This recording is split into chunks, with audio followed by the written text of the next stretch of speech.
My name is Daniel, and this is my story. I am not a hero nor a villain. I am simply the product of years of accumulated resentment, of invisible scars that never healed. If you're reading this, prepare to delve into the dark recesses of a mind shaped by emotional neglect and injustice. It all began in that old red brick house, where I grew up with my older sister, Laura. For as long as I can remember, I was always the forgotten child, the second choice. My mother used to tell me I was too quiet, too introverted, while Laura was the perfect daughter, outgoing, charismatic, obedient. And of course, Dad was always more interested in his business than in us. But when he did pay attention, it was always toward her. I remember one particular night when I was about 8 years old. I had gotten a 9 on a math test, something that had taken me a lot of effort. I was so proud that I ran to show it to Mom, but she barely looked up from her book. "Good job," she said indifferently, without even glancing at the paper. Then Laura came in, waving a drawing she had made in class. Mom immediately put down her book, took it in her hands, and admired it as if it were the work of a genius. "What talent you have, sweetheart. You should study art," she exclaimed, giving her a hug. That night, I cried myself to sleep, not because I had been ignored, but because I understood something. No matter how hard I tried, it would never be enough. I would never be Laura. As the years went by, the differences between Laura and me became more evident. She was the spoiled one, the favorite. I was the problematic kid, the one who always messed things up. At 12, I accidentally broke a vase in the living room. Mom yelled at me for half an hour, blaming me for being clumsy and irresponsible. 2 weeks later, Laura knocked over an expensive lamp while playing soccer inside the house. Dad just laughed and said, "Don't worry, sweetheart. These things happen." Even birthday gifts were different. Laura would get new bikes, video game consoles, designer clothes. I got used books or cheap toys that seemed like last-minute purchases. With every gesture, every word, every action, I felt them pushing me closer and closer to the edge of an abyss. But the worst came when I turned 15. That summer, my parents threw a huge surprise party for Laura's high school graduation. They invited all her friends, decorated the garden with lights and balloons, and hired a DJ. It was epic. A month earlier, I had also finished school, but no one said a word. Not a single congratulation, not a special dinner. Just a distracted good job from Mom while she washed the dishes. That was when I decided I no longer wanted to be part of that family. I emotionally distanced myself, building walls around me. I started spending more time alone, locked in my room, reading dark novels and writing rage-filled poems. No one noticed my change. Or maybe they did, but they didn't care. When I turned 18, I left. I got a mediocre job at an electronics store and rented a small apartment in the city. My parents barely protested. I think they were relieved not to have to deal with me anymore. Laura, on the other hand, was studying design at a prestigious university, fully funded by Dad. We saw each other occasionally at family gatherings, but our conversations were superficial, forced. During those years, I tried to rebuild my life.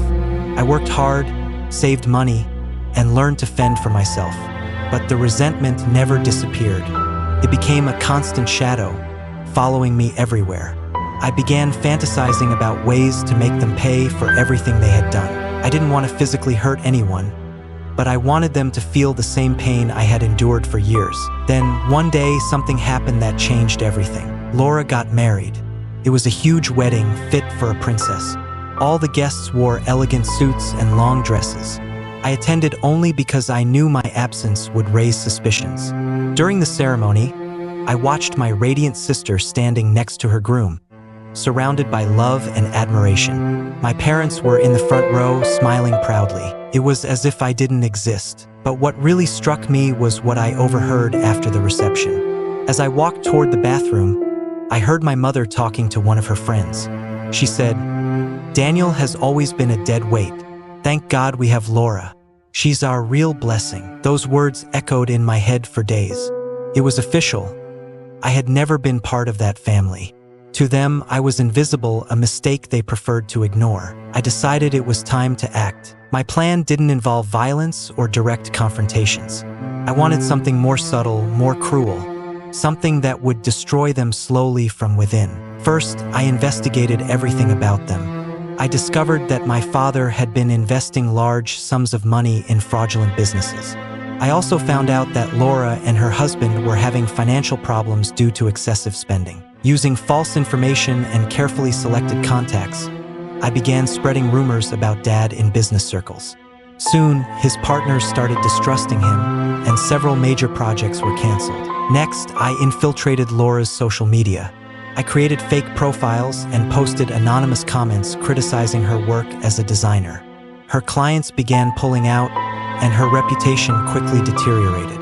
To top it off, I sent anonymous letters to her husband hinting at infidelity. Their marriage soon became a minefield of distrust and arguments. Finally, I focused on Mom. I knew her greatest weakness was her appearance. So I orchestrated an online defamation campaign, posting edited photos of her in compromising situations. She lost friends, social credibility, and, most importantly, her self-esteem. At first, I enjoyed watching their world crumble. But as the months went by, I began to feel a deep emptiness. I had achieved my goal. They had paid for all the harm they had caused me. However, I didn't feel any better.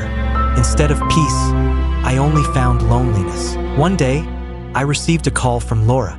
Her voice sounded fragile, almost unrecognizable. "Daniel, I need to talk to you," she said. We met at a small cafe near her house.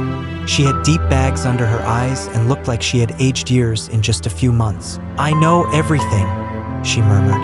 "I know it was you." I looked at her in surprise but didn't respond. "Why?" she asked, tears in her eyes. I explained everything. The years of rejection, the constant comparisons, the accumulated pain. I expected her to yell at me, to insult me, but instead, she lowered her head and cried. "I didn't know you felt that way," she admitted. "I never imagined that we were hurting you so much." In that moment, something inside me broke. For the first time in years, I allowed someone to see my vulnerability. Laura hugged me, and although we didn't resolve all our issues that day, it was the beginning of reconciliation. Today, years later, I'm still working on healing old wounds. My relationship with Laura has improved significantly, and though there's still tension with my parents, we've managed to establish more honest communication. I realize that revenge doesn't bring real satisfaction. It only perpetuates the cycle of hate and pain. If anyone reads this and identifies with my story, I want to leave you with a message. Forgiveness isn't easy, but it's necessary. Living tied to resentment is like carrying invisible chains. Sometimes the best way to overcome the past isn't by destroying it, but by freeing yourself from it.